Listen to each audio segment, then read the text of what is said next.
Doctor Rajeshwari గారు చెప్పండి, ఈ అసెంబ్లీ సెషన్స్ అయిపోయి నిన్నటితో ఆ జరిగిన విధానాన్ని మీరు ఎలా చూస్తారు, దాన్ని ఏ కోణంలో చూస్తారు?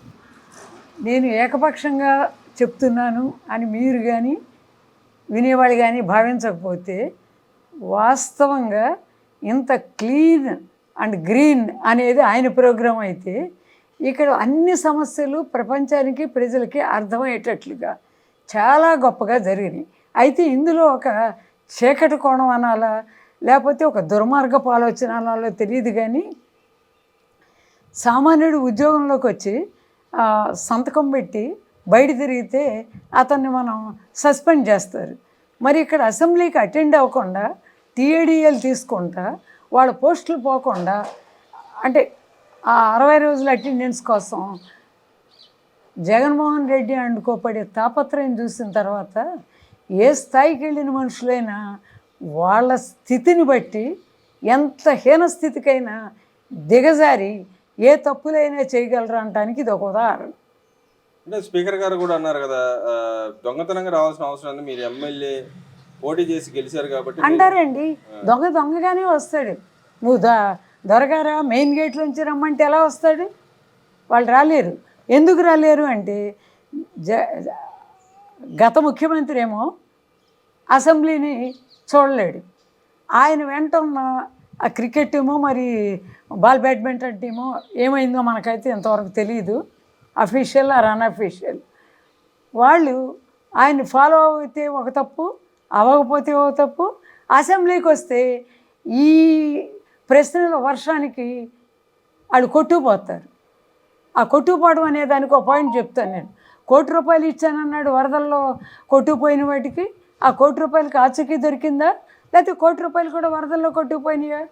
అబద్ధాలు నిస్సిగ్గుగా చెప్పడానికి ఇది ఒక లేటెస్ట్ ఎగ్జాంపుల్గా మనం ముందు తరాలే చెప్తున్నాం.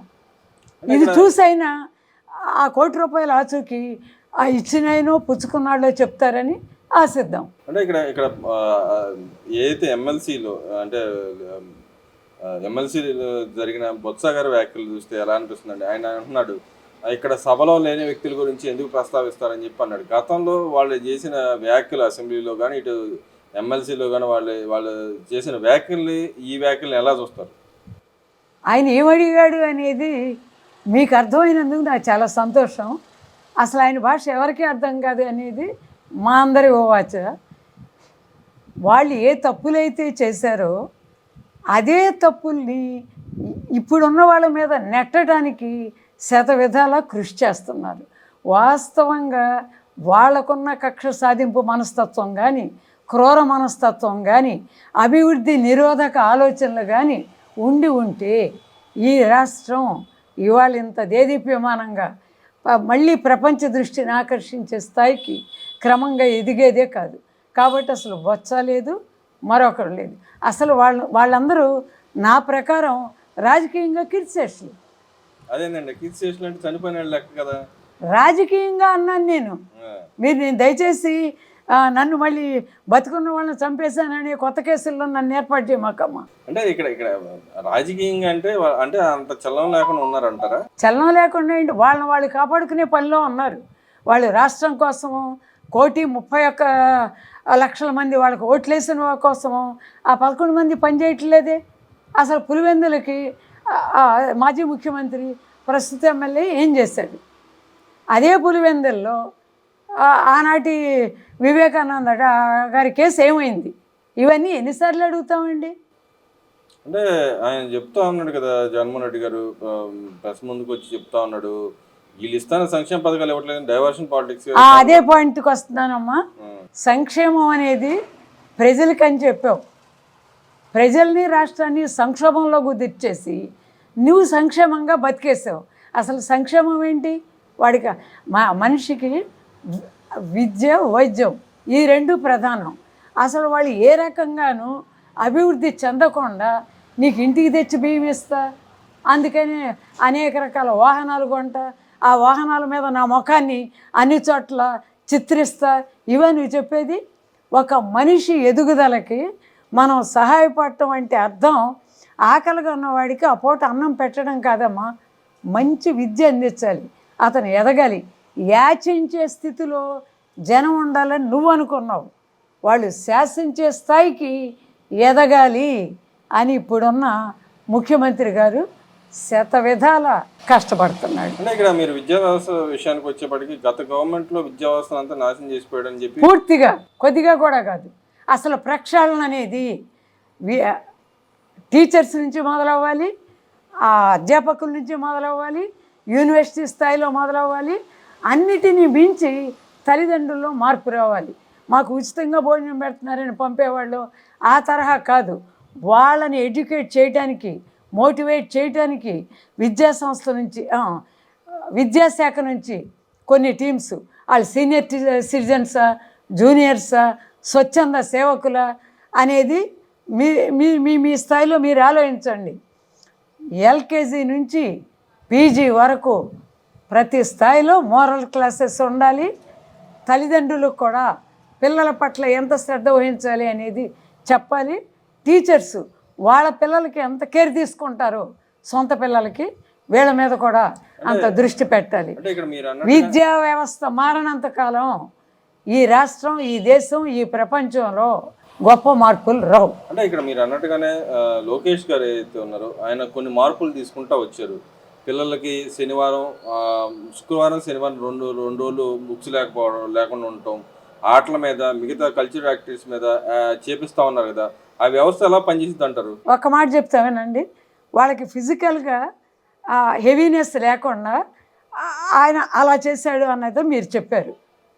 గేమ్స్, నేను ఒక స్టేట్ ప్లేయర్ని, యూనివర్సిటీ ప్లేయర్ని. గేమ్స్ వాల్యూ ఒక మనిషిని ఎంత గొప్పగా మార్చగలదో మనకు ఎన్నో ఉదాహరణలు మనకు ఉన్నాయి. ఇవాళ గేమ్స్కి టైం ఎక్కడిస్తున్నారు? గేమ్స్కి ఎలా ప్రోత్సహిస్తున్నారు?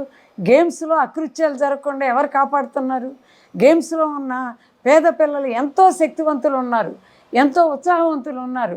వాళ్ళకి స్పెషల్ కోచింగ్ కానీ, ఫుడ్ కానీ ఇవన్నీ రెగ్యులరైజ్ చేయాలి అంటే మీ రాజకీయ నాయకులను, లేకపోతే వాళ్ళకు పునరావాసం కల్పించడానికో, అసలు గేమ్స్తో సంబంధం లేని వాళ్ళకో ఆయా పదవులను ఇవ్వకుండా ప్రతి శాఖలోనూ మీ సలహాలు, సూచనలు కావాలి అని వివిధ వ్యవస్థలను ఎందుకు అడగరు?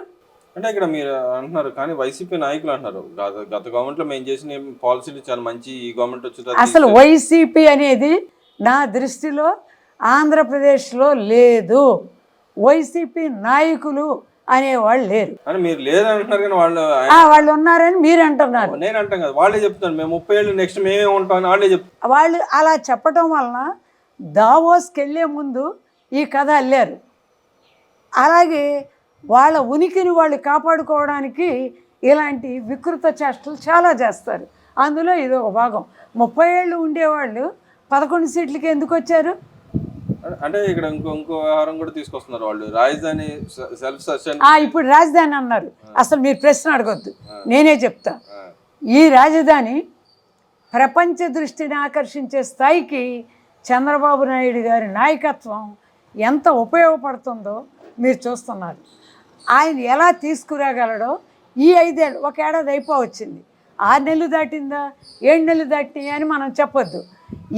ఈ 4 ఏళ్లలో ఈ భారతదేశం మొత్తం అమరావతి వైపు, ఆంధ్ర రాష్ట్ర రాజధాని వైపు చూసే రోజు రాబోతుంది. మీరు గుర్తించండి, పైన దుర్గమ్మ ఉంది, కింద కృష్ణమ్మ ఉంది, ఇక్కడ శివుడు ఉన్నాడు అని నేను చెప్పట్లా, అవన్నీ చెప్పట్లా. దాన్ని పైకి తీసుకురావాలనే తపన ఉన్నవాళ్ళు, తీసుకురాగలిగే శక్తి సామర్థ్యాలు ఉన్నవాళ్ళు, ఆ నాయకత్వం ఇప్పుడు పనిచేస్తుంది. వాళ్ళు పని చేయనివ్వండి. 54,000 కోట్లు, దాదాపు 54,000 కోట్లు, 40,000 నుంచి 54,000 కోట్లు అప్పు చేస్తున్నారు. సెల్ఫ్ సస్టైనబిలిటీ అనే ఇది అన్నారు, ఇది రాజధాని అన్నారు, కానీ ఎందుకు తీసుకొస్తున్నారని అడుగుతున్నారు వాళ్ళు. ఓ మాట చెప్పనండి, ఎందుకు తీసుకొస్తున్నారని వాళ్ళు అడుగుతారు. వాళ్ళు తెచ్చి అభివృద్ధి అనే ఆ మాటను కూడా వాళ్ళు వినలేరు, భరించలేరు, చేయలేరు. వాళ్ళు గతంలో ఏం చేశారు, ఎవరెవరు ఎంత సంపాదించారు, ఆ రెడ్ బుక్ అంటున్నారు మీరు. ఆ రెడ్ బుక్ ఓపెన్ చేస్తే ఈ 11 మంది కూడా బయట ఉండరే. అసలు అభివృద్ధి, ఈ రాష్ట్ర రాజధాని వైసీపీ వాళ్ళకే కాదు, ఈ రాష్ట్ర ప్రజలకి. వాళ్ళకి ఎందుకండి అది అభివృద్ధి చెందితే వాళ్ళు ఎందుకు ఏడుస్తారండి? 5 ఏళ్ళు పరదాలు కట్టుకుని వాళ్ళ మొహం చూడటానికి భయపడిన ఆయన ఆయన టీము మాట్లాడే వాటి గురించి మీరు నన్ను అడగటం నాకు నచ్చలా.